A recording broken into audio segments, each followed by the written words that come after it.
Hello guys, welcome again to MK's Biovision. Today we will study gene mutation. We have already studied about large mutation, that is chromosomal aberrations and numerical change in chromosome. Today we will study mutation that originates at DNA level or polynucleotide level, and how the change in nucleotide makes impact on the protein and change in the phenotype. Any mistake at DNA level is ultimately reflected in the amino acid sequence of the protein. What are the types of gene mutation? दो type को हम लोग discuss करेंगे, base substitution mutation और frame shift mutation को. Base substitution mutation में pyrimidine को replace करता है, या फिर प्यूरिन को, या फिर पायरिमिडीन को एंड वाइस वर्सा. तो इसको हम दो प्रकार से बांटते हैं, ट्रांजिशन एंड ट्रांसवर्सन.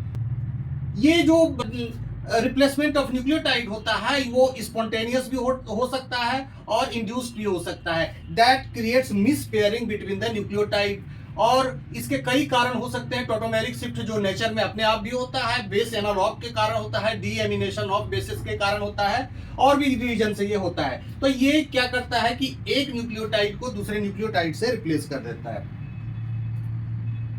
अब इसका इफेक्ट क्या होता है? पहला जो अकॉर्डिंग टू इफेक्ट हम म्यूटेशन को बांट सकते हैं. पहला साइलेंट म्यूटेशन में.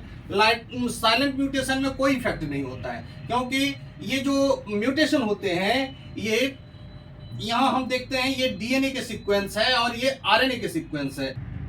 और ये आरएनए डीएनए में जो थर्ड पोजीशन के न्यूक्लियोटाइड हैं उसमें ज्यादातर न्यूक्लियोटाइड सिनोनिमस नेचर के होते हैं, यानी कि कोडोन जो है हमारा डीजेनरेट है और कई कोडोन मिलके कई कोडोन जो है एक सिंगल एमिनो एसिड को कोड करते हैं. इसी वजह से क्या होता है, म्यूटेशन साइलेंट नेचर का होता है. यहाँ ACA एलानिन को कोड करता है, लेकिन ये थर्ड पोजीशन पर जो एलानिन है, if alanine is replaced by thymine और साइटोसिन और guanine, there will be no effect on the sequence of amino acid. किसी से भी रिप्लेस कर लें, जो रिमेनिंग 3 बेस है, नाइट्रोजनस बेस है, उस सभी के सभी एलानिन ही कोड करते हैं. इसीलिए जो रिजल्टिंग एमिनो एसिड है उस पर कोई इफेक्ट नहीं पड़ेगा. इसीलिए इस म्यूटेशन के कारण कोई फिनोटाइप प्रभावित नहीं होगा.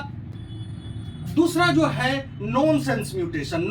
नॉन सेंस म्यूटेशन जो है ये क्या करता है, formation of non functional protein करता है. कैसे करता है?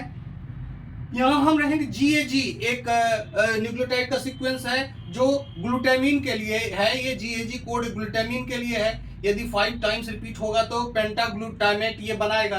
लेकिन यदि ये देखिए ये sequence stands for pentaglutamate, but if there is change in G at this position G is replaced by thymine. G is replaced by thymine. 5-3- है, ये सेंस कोडोन है, ये ऊपर का ये सेंस कोडोन है. G is replaced by thymine, then ultimately this thymine will ultimately thymine RNA में uracil आ जाएगा, और uracil UAG that will become stop codon. और स्टॉप कोडोन के कारण क्या होगा कि यहाँ जो डीएनए का स्ट्रैंड 5 ग्लूटामिन के लिए सेंस स्ट्रैंड था, उससे मात्र 3 ही ग्लूटामेट बनेगा, यानी कि ट्राइग्लूटामेट बनेगा. इसका इफेक्ट क्या होता है नॉनसेंस कोडोन का? इसमें क्या कर सकता है कि ये पॉलीपेप्टाइड को शॉर्ट कर सकता है, ट्रंकेटेड कर सकता है, या फिर लॉन्गर कर सकता है. यानी कि यदि कोई स्टॉप कोडोन हो और वो किसी सेंस कोडोन में बदल जाए तो वो किसी न किसी एमिनो एसिड को ले आएगा, और इस वजह से वो जो प्रोटीन है नॉर्मल प्रोटीन से लंबा होगा, नॉर्मल पॉलीपेप्टाइड से लंबा होगा. Will create nonsense mutation, will create non functional protein. Third type को पढ़ेंगे, दैट इज मिससेंस म्यूटेशन.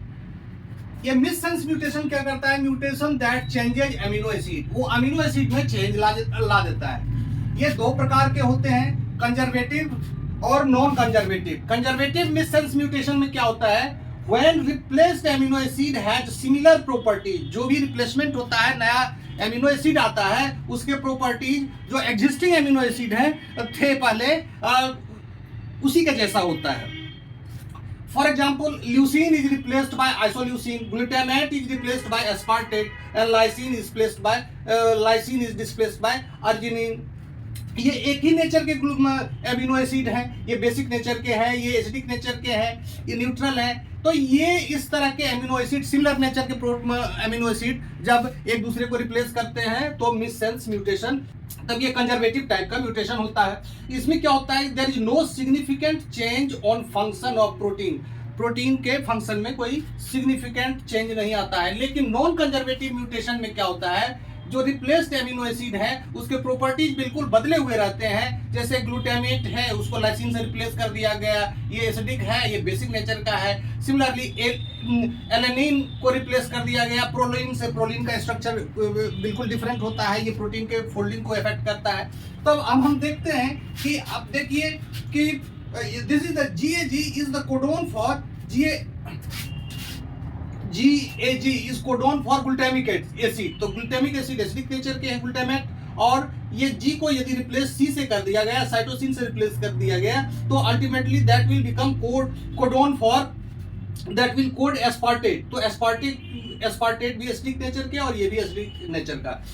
अब इसमें नॉन कंजर्वेटिव में हम देखते हैं कि प्रोटीन, ये again we have taken glutamate का कोड GAG है, और इसमें यदि इस G को रिप्लेस कर दिया जाए, A से एडेनिन से रिप्लेस कर दिया जाए, तो ये बन जाता है लाइसिन। ये लाइसिन को कोड करता है, यानी जो एसिडिक नेचर का प्रोटीन है वो अब बदल जाता है बेसिक नेचर में। तो ये प्रोटीन को क्या करता है, बिल्कुल नॉन फंक्शनल प्रोटीन बना देता है, क्योंकि जो बेसिक प्रॉपर्टी है वो एमिनो एसिड का बिल्कुल चेंज कर जाता है।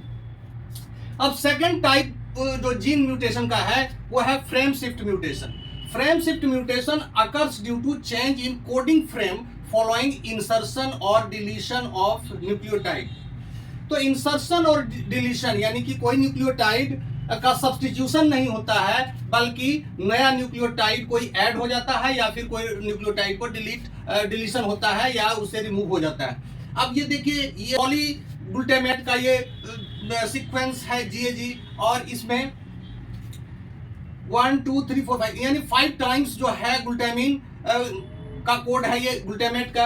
अब इसमें यदि एक G का इंसर्शन कर दिया जाए, तीसरे कोडोन में G और A के बीच में एक G का इंसर्शन कर दिया जाए, तो हम देखते हैं ये नॉर्मल है, ये नॉर्मल है, यहां से चेंज आ जाता है downwards. You will see the frame shift downwards from the insertion और डिलीशन। मतलब इधर नहीं देखेंगे डाउनवर्ड्स, इधर देखेंगे कि पूरा का पूरा जो रीडिंग फ्रेम है वो चेंज कर जाता है। तो यहाँ नॉर्मल है, इसके बाद इंसर्शन यहाँ हुआ है, तो क्या हो जाएगा, ये GGA हो जाएगा, एक एक्स्ट्रा G आ गया है। इसके बाद इसी तरह से आगे चलेगा GGA, यानी कि ग्लूटामिक एसिड जो है अब यहाँ ग्लाइसिन का कोड आ गया है, ग्लाइसिन का कोड आ गया है, तो ग्लूटामिक एसिड बदल के एक न्यूट्रल एमिनो एसिड यानी कि ग्लाइसिन में बदल गया है। तो that will also create non functional protein, क्योंकि ये ग्लूटामिन ये जो है बेसिक नेचर है प्रोटीन का वो चेंज कर गया है। दूसरा हम केस लेते हैं डिलीशन का। यहां से मान लीजिए इस G को मैंने डिलीट कर दिया, वो थर्ड वाले GAG से एक G को डिलीट कर दिया, तब क्या होता है GAG और फिर GAG, ये तो नॉर्मल रहता है, लेकिन इसके बाद क्या होता है, इसके बाद AGG आने लगता है। तो AGG ये अर्जिनिन का कोड आ जाता है। तो अर्जिनिन, यहाँ ग्लूटामेट है और यहाँ अर्जिनिन है, ये भी अलग तरह का एमिनो एसिड है, और यहाँ से इंसर्शन और डिलीशन के बाद जितने भी एमिनो एसिड बनेंगे वो उसके रीडिंग फ्रेम के लिए चेंज होने के कारण बिल्कुल अलग तरह के एमिनो एसिड आएंगे, और इस तरह से ये फ्रेम शिफ्ट म्यूटेशन जो है पूरी तरह से एक नॉन फंक्शनल प्रोटीन या को बनाता है, यानी कि पूरा का पूरा जो प्रोटीन है that will become useless for the metabolic process. अब हम कुछ स्पेसिफिक डिजीज के बारे में देखते हैं जो जीन म्यूटेशन के कारण होते हैं। जीन म्यूटेशन के एग्जांपल हैं। जीन म्यूटेशन दो तरह से है, बेस सब्स्टिट्यूशन और फ्रेम शिफ्ट म्यूटेशन। इसको बेस सब्स्टिट्यूशन को हम पॉइंट म्यूटेशन के भी नाम से जानते हैं, और ये दो तरह के होते हैं। ऐसे तो साइलेंट म्यूटेशन है, उसका कोई खास इंपैक्ट नहीं पड़ता है। नॉनसेंस म्यूटेशन और मिससेंस म्यूटेशन, यही इसी का फिनोटाइप पर इफेक्ट पड़ता है। नॉनसेंस म्यूटेशन के कारण ट्रंकेटेड जो बीटा, ये हीमोग्लोबिन के अल्फा और बीटा चेन होते हैं, तो beta chain shorter beta chain बनते हैं, जिसके कारण जिसके कारण थैलेसीमिया होता है, बीटा थैलेसीमिया होता है। यानी कि नॉर्मली इसका जो साइज है वो 140 अमीनो एसिड है और इससे ये छोटा प्रोटीन बनता है, जिसके कारण बीटा थैलेसीमिया होता है।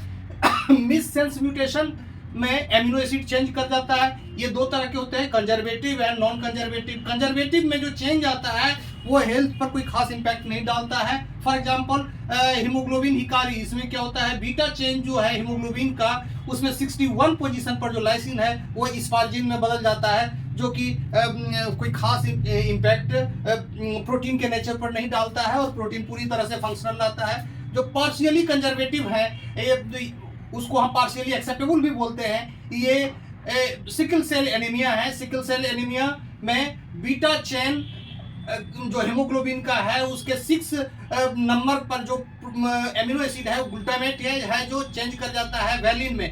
ग्लूटामेट क्या है, एसिडिक नेचर का है और जबकि वैलिन न्यूट्रल नेचर का है।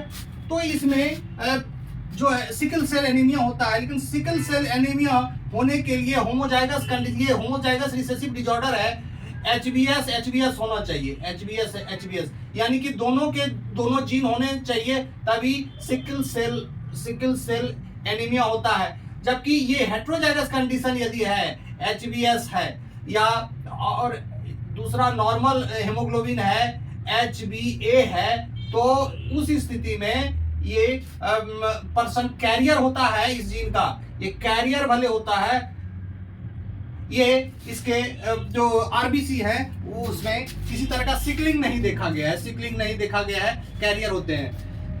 ये नॉन एक्सेप्टेबल वाले जो है नॉन कंजर्वेटिव होते हैं, यानी कि ये प्रोटीन को पूरा तरह से नॉन फंक्शनल कर देता है। फॉर एग्जांपल HbM, ये भी हीमोग्लोबिन से ही रिलेटेड है।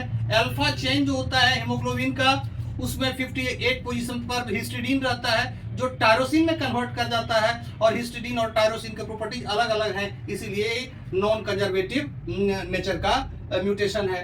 अब let us talk about the frame shift mutation. Frame shift mutation के भी दो कारण हैं, एक इंसर्शन के कारण होता है, दूसरा डिलीशन के कारण होता है। तो इंसर्शन के कारण फ्रेगाइल एक्स सिंड्रोम होता है, फ्रेगाइल एक्स सिंड्रोम, और डिलीशन के कारण सिस्टिक फाइब्रोसिस।